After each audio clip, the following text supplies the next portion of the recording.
Hey folks, welcome to another video from A Plain Truth. Boy, the line dancing between what we can report on and what you can't report on is getting so dicey. So I'm not going to use any of these buzzwords, but just please take a look at the screens about what they're planning on. Here it is, more coming our way. They're just going to keep doing that. It's all part of the game for a lockdown that's happening faster and faster and faster. So it's going to continue. It's going to put more pressure on the educators. It's going to put more pressure on people to do something about it. And they're just going to keep pushing it and pushing it and pushing it. And so it gets to the point where our freedoms are completely gone and everybody's going to wonder what happened. Well, we know what's happening. We are seeing what's happening, yet very few people are stepping up to the plate to do anything about it. It's all a bunch of lies, it's all a bunch of propaganda, and it's all a bunch of fear-mongering to take away what rights we have left.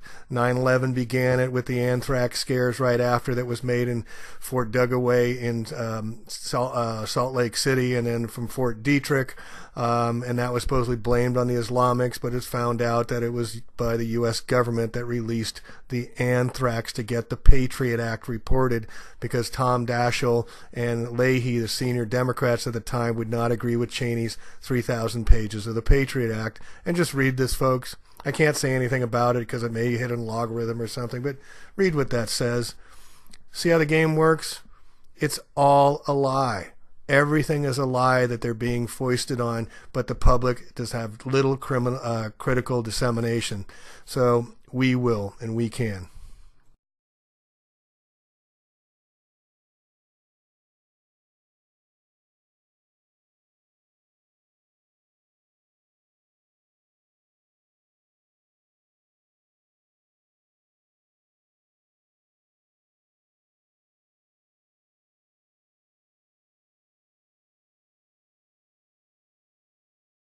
Take the firearms first and then go to court.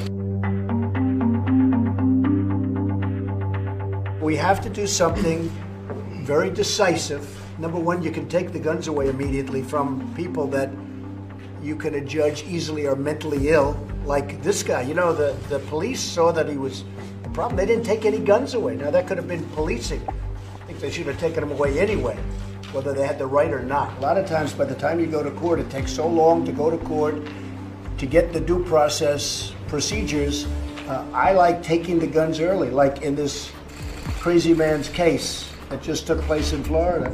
But take the guns first, go through due process second.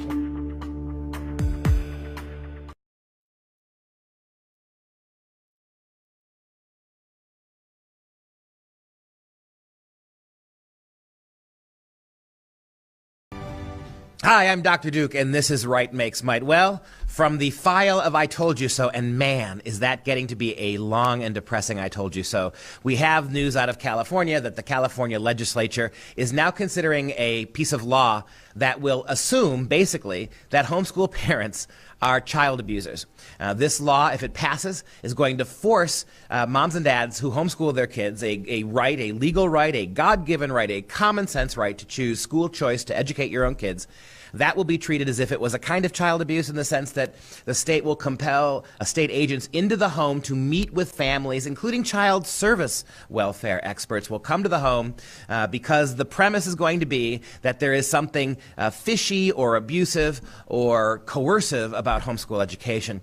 This is a remarkable development. It's one that we could have seen coming, though, as the more pressure we put kids to get into public schools, the more we force them to take certain kind of tests, the more collectivizing education becomes under things like Common Core and the Every Student Succeeds Act. As more of that happens, more control over our public school kids, the less freedom, the greater the attack on homeschooling. According to the Washington Examiner newspaper, this proposed California law will change the valid legal option of homeschooling from a fundamental parental right to a compelled consent to government intrusion upon the privacy of the home and of the school, of school choice. And what's really remarkable about this is it's a reaction to the Turpin case. You may remember the Turpin family in California for years and years and years kept their kids home from school and then tortured and abused and held them hostage.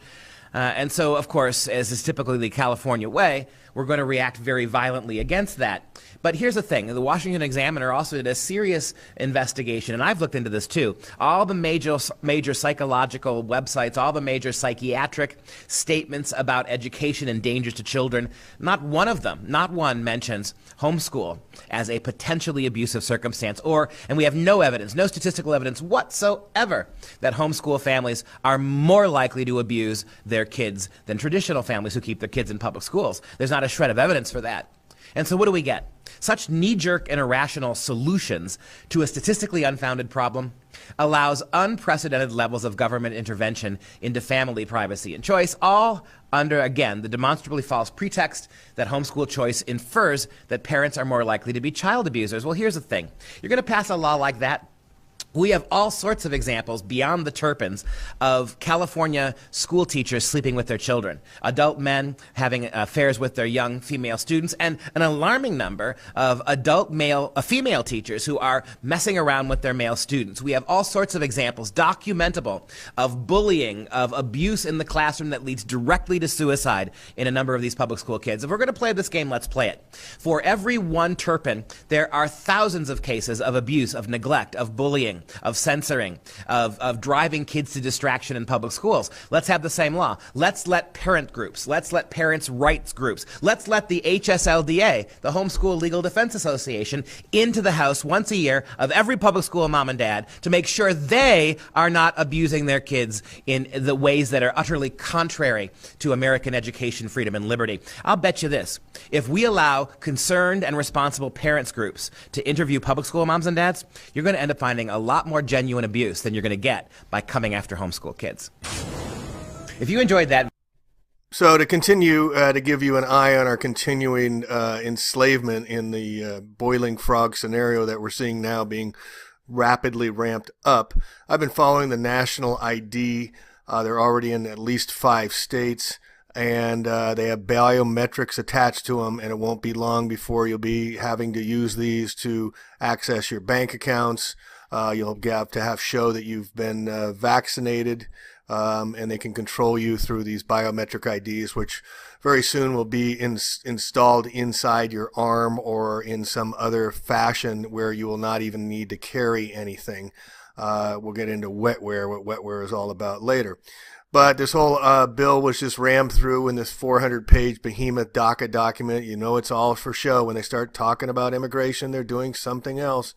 The walls are going up to keep us in, folks, not to keep us out.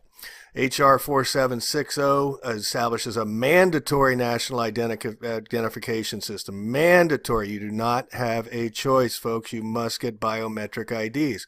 So they started getting you comfortable with getting in line and cutting lines at airports if you got the biometric ID, and now they're going to shove it down everybody's throats. This bill is wholeheartedly supported by the anti-immigration and 70 sponsors. It's going to pass, according to Ron Paul. Under the status national ID, you'll be forced to carry on your ID tied to this massive database, fingerprints, retina scans. Without this ID, you won't be able to hold a job or likely even open a bank account or board a plane. Paul said there's a very good chance it'll become law. Support's overwhelming. It'll allow federal bureaucrats to include biometric identification, even fingerprints, scans of veins on the back of your hands, which could easily be used as a tracking device. Be required for all U.S. workers, regardless of place of birth, making it illegal for anyone to hold a job in the United States who doesn't obtain an ID card. It will require all employers to purchase an ID scanner to verify the ID cards with the federal government. Every time any citizen applies for the job, the government would know, and you can bet it's only a matter of time until ID scans will be required to make even routine purchases as well. No doubt this is their plan stated, and they're going to use trust me, they're going to use a vaccine scare. They're coming out with a universal vaccine, folks, if you're not scared enough already about vaccines. But this is on the agenda, and we got to fight back. We got to say no. And if that means not getting on a plane, you don't get on a plane. If that means growing your own food, then you grow your own food. Get in your communities, folks, because we have to say no to this, because this is Big Brother, this is enslavement, and soon we will not have a choice. Like they're saying, we don't have a choice whether we can vaccinate our child. It's not my child, my choice. We can't homeschool our child anymore. We can't own a gun anymore. Do you see where this is going, folks? I hope you're waking up, Because all you pacifists and whatnot who just say, oh, well, the government's going to fix it, or Trump's, going to make it better, or Hillary's going to make it better, they're all on the same team. They make no difference. They're just following the agenda. They're puppets to the puppet masters, the real ones who are running the show. And if you want to know who is running the show, it's the ones who wear the men in black. It's the boys in the Vatican. It's the Jesuits. It's Pope Francis, the first Jesuit pope in 600 years, is trying to canonize this brutal man who came in and just slaughtered the Native American Indians under pretense of helping them. Father Juniper Cerro, the Native Americans rebelled on 2 occasions. They were put down in brutal fashion. This is how the West was conquered. Let's teach true history to our people, to our children, folks. This is canonized now in the wake of the 1998 papal document, giving him sainthood and not paying any attention to the slaughter that he did, especially out here in the West, by establishing all the missions. But Pope Francis, the Jesuit, is going to canonize this guy and tell him what a great guy he was, and it's not even open to debate. So this is what we're dealing with. So in wrapping up here, my son was on this video game the other day and started talking about having this tattoo on his arm where he could see all the different codes and all the different weapons and targets and other things that he had. I said, what are you talking about? And here's this video screen, and they have an arm tattoo that they're showing in my son's videos here, showing them how they're using these biometric IDs in their arms for their passwords, for their abilities to keep track of all the different things in play in these games and whatnot. And it's very clearly showing in these video games. It's predictive programming. They set it in the subliminal messaging. The kids all get used to having, putting everything in their arm, on their arm. To put it in, go ahead, just like Nest and Alexa go into your homes and eavesdrop and take pictures. It really doesn't matter, folks. And this is how they program you to accept these devices, these enslavement devices. So really monitor what your children are doing. I had no idea until he mentioned it to me, but this is going on, and it's being brought about so the next generation will accept their servitude and not question a thing. So this is all I got for today. I'm going to do an info dump with a bunch more stuff in the next vid doc, but thank you all for listening. Plain truth out. Peace and love one another.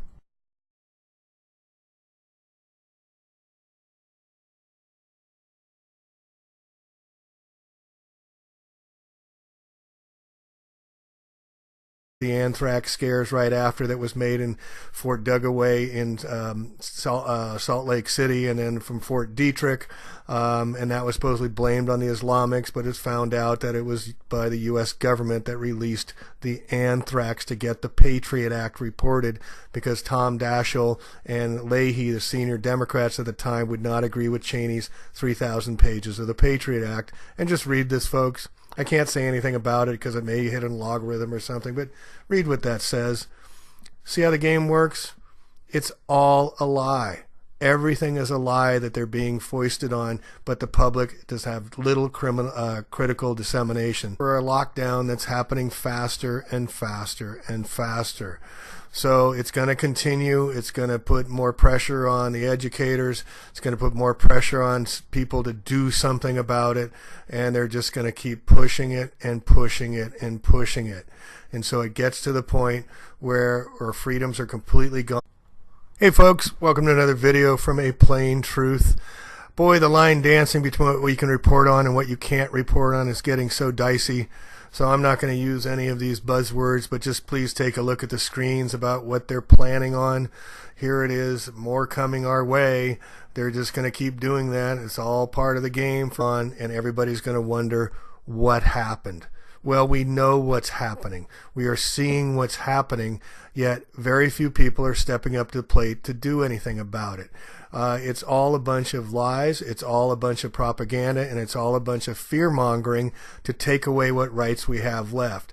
9/11 began it with